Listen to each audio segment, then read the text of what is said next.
नमस्कार। नमस्कार। आप सभी दर्शकों को योग दिवस की हार्दिक शुभकामनाएं। जी हाँ दर्शकों, आप सबको जैसे कि पता है कि 21 जून हर वर्ष हम अंतर्राष्ट्रीय योग दिवस के रूप में मनाते हैं। Yoga is essentially a practice for your soul, walking through the medium of your body. सही कहा रीता मैम आपने कि योग एक तरह से अपनी आत्मा को ऊंचा उठाने का साधन है, जिसके लिए वह इस स्वस्थ शरीर को माध्यम के रूप में अपनाती है। दर्शकों, आप सबको पता है कि भारत योग का जन्मदाता है। यहाँ के ऋषि मुनियों ने योग के महत्व को समझा, इसका प्रचार प्रसार किया, और आज इस आधुनिक युग में जब महामारी ने हर तरफ अपना आतंक फैलाया हुआ है, कुछ ऐसे लोग हैं जिन्होंने इस महामारी को चुनौती के रूप में लिया और अपने योग अभ्यास से इसको मात दे दी। तो ऐसे कुछ लोग जो योग को सीख रहे हैं, जो योग सिखा रहे हैं, योग अपनाकर स्वस्थ जीवन जी रहे हैं, ऐसे कुछ लोगों से अपने इस वीडियो में हम मिलते हैं। चलिए दर्शकों, उनसे मुलाकात करते हैं। हमें एक्सरसाइज क्यों करनी चाहिए? हमें एक्सरसाइज करनी चाहिए। उससे हमारे बोन स्ट्रांग होते हैं, हमारे आई स्ट्रांग होते हैं, हमारे ब्रेन शार्प होते हैं। उससे और हम एनर्जेटिक फील करते हैं। और मेरे पास एक फेवरेट राइम है, मेरी जो फेवरेट होती है, early to bed early to rise, make a man healthy, wealthy and wise। और ये आपको ये भी एक्सरसाइज करनी चाहिए ऐसे।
And slowly open your eyes. Why should we do yoga? Because it keeps us fit and strong and relaxes our mind। Thank you।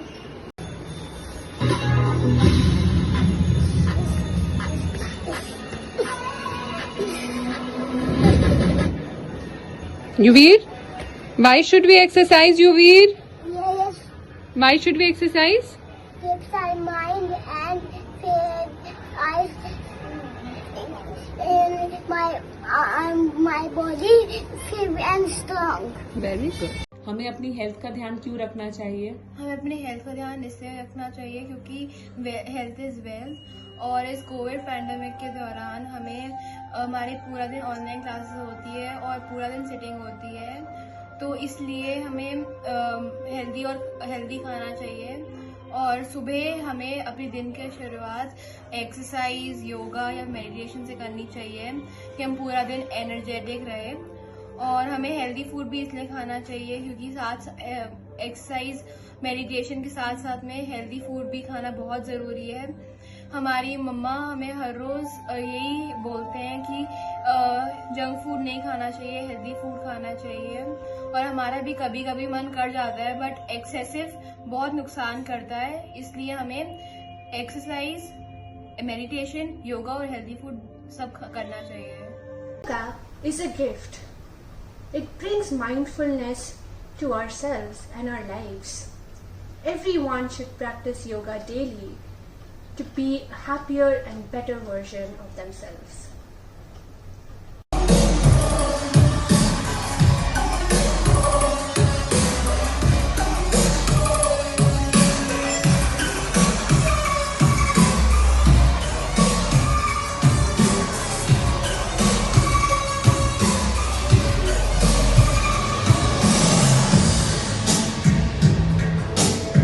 और आप को मैं रोज देखती हूँ आप वॉक करते हैं। आप कितना किलोमीटर रोज वॉक कर लेते हैं? सुबह 4, शाम को 4, हाँ। 8-9 किलो हो गया। तो आपके लिए वॉक करना आप क्यों समझते हैं कितना जरूरी है? हमको ये अच्छा लगता है, वैसे ठीक अच्छा लगता है हमको। आपको अच्छी बहुत तरह से। अच्छा, बहुत अच्छा लगता है। सो आपको क्या लगता है कि फिट रहने के लिए आपको जो ये एक्सरसाइज करते हो आप, उससे और भी क्या क्या बेनिफिट्स मिलते हैं आपको? सांस में भी फर्क पड़ता है इसमें। अच्छा। गैस का प्रॉब्लम नहीं होता है। अच्छा और खाना पीने में अच्छा भूख लगता है। अच्छा। ये वाशरूम जाते हैं, सब अच्छा से लगता है। अच्छा, आपको सब बहुत अच्छा लगता है। मतलब इस 74 की एज में भी आप लगता एक हेल्दी लाइफ लीड कर पा रहे हैं जस्ट बिकॉज आप बहुत योगा करते हैं। Very good. Yoga international day है 21 जून पे, आप कुछ मैसेज देना चाहेंगे? योगा तो नहीं करते हैं। हाँ, फिर भी घर में थोड़ा कर लेते हैं। फिर भी फिट रहने के लिए आप क्या मैसेज देना चाहेंगे? Everybody should do what? घूमना तो चाहिए, घूमना अच्छा है। घूमना अच्छा है। तो चलिए ठीक है, बहुत अच्छा लगा। आप हमारे लिए एक प्रेरणा स्रोत हैं। हम आपसे प्रेरणा सीख करके बाकी लोगों को भी बताएंगे कि हर उम्र में जैसे योग, एक्सरसाइज, वॉक करना बहुत ज़रूरी है ताकि हम एक अच्छी ज़िंदगी गुजार सकें। शुक्रिया आपका, शुक्रिया Ramvilas ji. My name is Avinash Choubey. So आज मैं आपके सामने कुछ फिटनेस एक्सरसाइजेस और कुछ योगा आसनास को करूँगा और उससे रिलेटेड जो भी आप बेनिफिट्स पाओगे या जो भी इसका एडवांटेज होता है शरीर के लिए, उसको भी मैं साथ साथ में बताऊंगा। अभी जो सिचुएशन है कोरोना का, कोविड-19 का जो प्रकोप है, उसको दूर करने के लिए ये सारे एक्सरसाइजेस आपको मदद करेंगी। ये सारे योगा आसनास, प्राणायामा आपको मदद करेंगे। तो चलिए, सबसे पहले मैं आपको एक्सरसाइज स्टार्ट करने से पहले कुछ चीज़ें बता देता हूँ। एक्सरसाइज या फिर योगा आसना या फिर योगा प्राणायामा जो भी आप कर रहे हैं, उसको करने से पहले आपको वार्मिंग अप करना बहुत ज़रूरी है। वार्मिंग अप जो हमारी बॉडी को प्रिपेयर करता है किसी भी टास्क को करने के लिए। वार्मिंग अप दो तरह से हो सकती हैं, एक एक्टिव वार्मिंग अप हम कर सकते हैं और पैसिव वार्मिंग अप हम कर सकते हैं। एक्टिव वार्मिंग अप उसका मतलब है जब हम फिजिकल एक्सरसाइज या फिर कोई भी ऐसी एक्टिविटी करते हैं जिसमें मूवमेंट वहाँ पे पॉसिबल होता है, या वहाँ पे कोई भी इंडिविजुअल मूवमेंट करके अपनी बॉडी को वार्म अप करता है। दूसरा मेथड होता है पैसिव मेथड, जिसमें इंडिविजुअल विदाउट मूवमेंट कोई भी अगर वार्मिंग अप की चीज़ें करता है तो उसको हम पैसिव वार्म अप कहते हैं। जैसे एग्जांपल के तौर पे आप hot water, drink hot water आप ले सकते हैं, सोना बाथ आप ले सकते हैं, आप स्टीम बाथ ले सकते हैं, इस तरह से मसाज ले सकते हैं। इस तरह से आप बहुत सारी जो है पैसिव वार्मिंग अप की भी मेथड यूज़ कर सकते हैं। लेकिन अभी के सिचुएशन में, जो अभी कोविड का सिचुएशन है, उसके लिए सबसे बेस्ट जो आपके लिए है वो है एक्टिव वार्म अप करके आप कोई भी एक्टिविटी करें। सो चलिए, वार्म अप स्टार्ट करने से पहले 2-3 चीज़ें आपको अपने दिमाग में रखनी चाहिए। वार्म अप आपका जो है टॉप टू बॉटम या फिर बॉटम टू टॉप होना चाहिए। सो कुछ एक्सरसाइजेज मैं आपको दिखाता हूँ। सबसे पहले आपको अगर आप टॉप टू बॉटम कर रहे हैं तो आपको सबसे पहले एक्सरसाइज आपके नेक के लिए करना चाहिए। Slowly you have to perform. जब आप कोई भी वार्मिंग अप स्टार्ट करते हैं तो उसको बहुत स्लोली स्टार्ट करना चाहिए। सो पहले एक्सरसाइज मैं कर रहा हूँ नेक अप एंड डाउन। आप इस रेपिटेशन को 5 to 6 टाइम कर सकते हैं और मैक्सिमम 10 टाइम आप इसको कर सकते हैं। Sideward bending,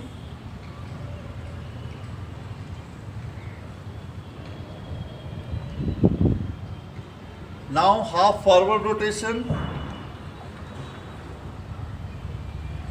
half backward rotation। नेक को कभी फुल रोटेशन नहीं करना चाहिए, नेक को हमेशा हाफ रोटेशन में ही करना चाहिए। नेक्स्ट हम आते हैं अपना आर्म, थोड़ा वार्म अप कर लेते हैं। ये शोल्डर रोटेशन है, फॉरवर्ड शोल्डर रोटेशन हम कर सकते हैं, बैकवर्ड शोल्डर रोटेशन हम कर सकते हैं। आर्म स्विंग हम कर सकते हैं अपवर्ड एंड डाउनवर्ड।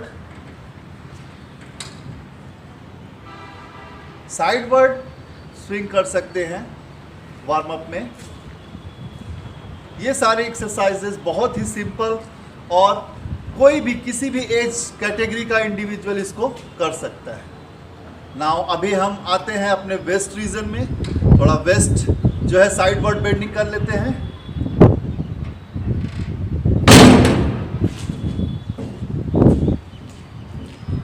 इसको भी आप 5 to 10 टाइम्स ईच साइड कर सकते हैं। Half forward waist rotation, half backward waist rotation,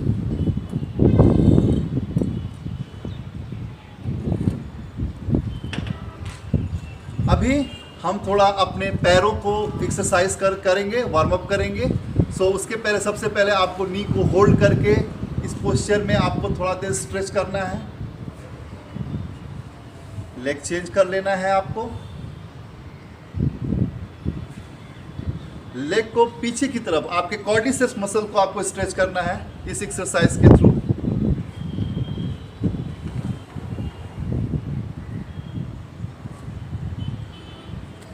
थोड़ा सा पैर को स्प्रेड करेंगे, फैलाएंगे पैरों को, और इस पोस्चर में आप जो है टो टच की एक्सरसाइज कर सकते हैं। मैं इसको बहुत स्लो वे में कर सकता हूं, आपकी कैपेसिटी के हिसाब से आप इसको फास्ट या फिर स्लो कर सकते हैं। नेक्स्ट हम थोड़ा सा एंकल रोटेट करेंगे क्लॉकवाइज एंड एंटी क्लॉकवाइज। ये भी आप 5 to 10 टाइम्स कर सकते हैं। जितनी भी एक्सरसाइजेज मैंने आपको दिखाई हैं वार्म अप एक्सरसाइजेस, ये सारी एक्सरसाइजेज आप 5 to 10 टाइम कर सकते हैं। लेग चेंज करते हैं।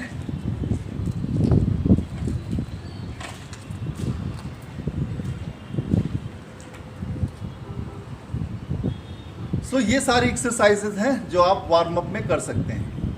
वार्म अप के एक्टिव मेथड में आप और भी चीज़ें यूज़ कर सकते हैं, जैसे वॉकिंग हो गया, स्लो जॉगिंग हो गया, रनिंग हो गया। तो इन सब चीज़ों, स्कीपिंग हो गया, जंपिंग हो गया, ये सारी चीज़ें आप यूज़ कर सकते हैं जब आप वार्मिंग अप करते हैं। फिजिकल फिटनेस हर एक इंडिविजुअल के लिए बहुत ही ज़रूरी है। फिजिकल फिटनेस आप एक्सरसाइज के थ्रू कर सकते हैं और योगा के थ्रू कर सकते हैं। थोड़ा सा आपको मैं योगा की जानकारी दे दूं। योगा अकॉर्डिंग टू पतंजलि के अनुसार योगा को 8 भागों में डिवाइड किया गया है। जैसे आसना हो गया, प्राणायामा हो गया, यामा हो गया, नियमा हो गया, प्रत्याहारा हो गया, धारणा हो गया, ध्याना हो गया और समाधि हो गई।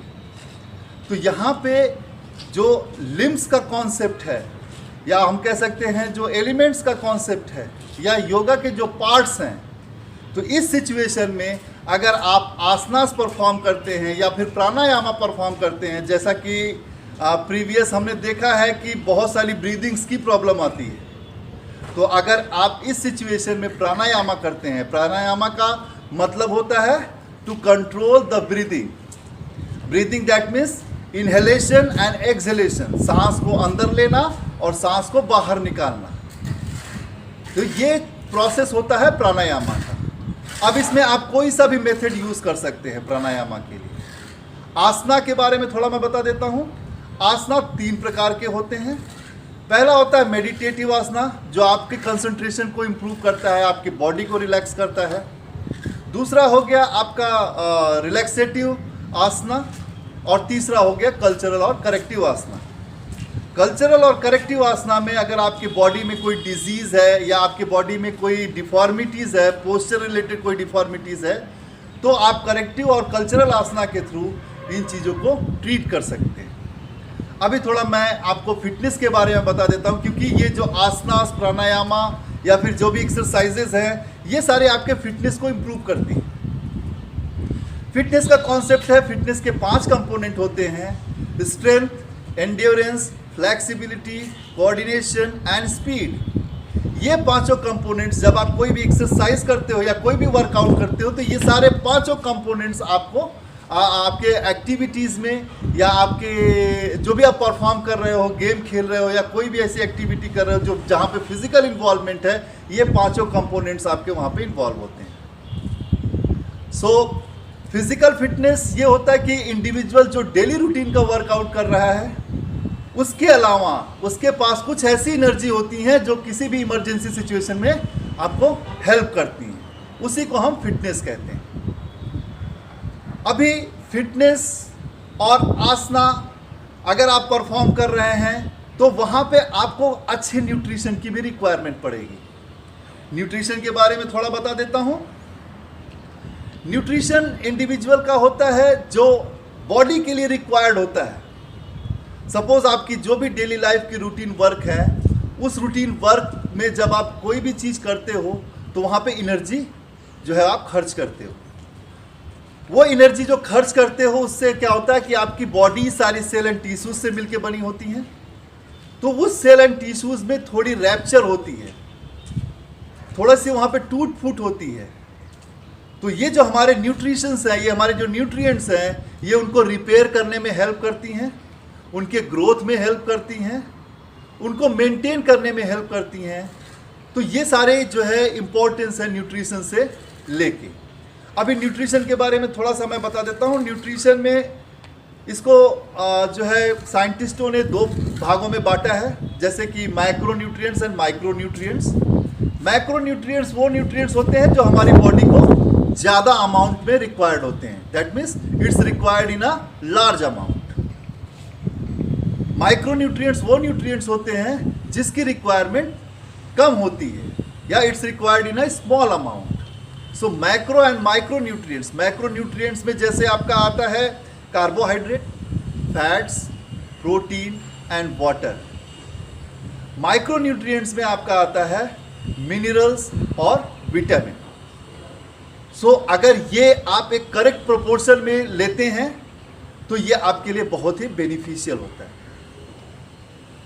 करेक्ट प्रोपोर्शन में लेने से आपका बॉडी वो जो है इस चीज़ को प्रॉपरली एब्जॉर्ब करता है, वो न्यूट्रिशन प्रॉपर वे में फंक्शन करते हैं, जिससे आपका हेल्थ, आपका बॉडी का सिस्टम, जितने भी ऑर्गन सिस्टम है बॉडी में, जैसे digestive system, circulatory system, respiratory system, excretory system, ये जितने भी सारे सिस्टम्स हैं बॉडी में, ये प्रॉपर वे में फंक्शन करते हैं। सबसे बड़ी चीज़ न्यूट्रिशन से लेके ये है कि आप कितनी कैलोरी इनटेक करते हो डेली बेसिस में, और वो सारी कैलोरीज कितनी आप जो है एक्सपेंडिचर करते हो, दैट मीन्स कितनी आप खर्च करते हो। अगर इस चीज़ का इंडिविजुअल बैलेंस करेगा, उसकी एक्टिविटी के हिसाब से, उसकी डेली लाइफ की जो एक्टिविटीज़ है उसके हिसाब से अगर बैलेंस करता है, तो वो एक हेल्दी लाइफ जो है वो इस संसार में वो जिएगा, एक हेल्दी लाइफ जो है वो बियर करेगा। So that is for today, thank you very much. तो आशा करते हैं अब योग आपके जीवन का भी एक अभिन्न अंग होगा और आप स्वस्थ रहेंगे, सुरक्षित रहेंगे। हमारे चैनल को सब्सक्राइब करके हमारे चैनल से और भी इसी तरह के अच्छे अच्छे वीडियो देखते रहेंगे। तो जय हिंद, जय भारत।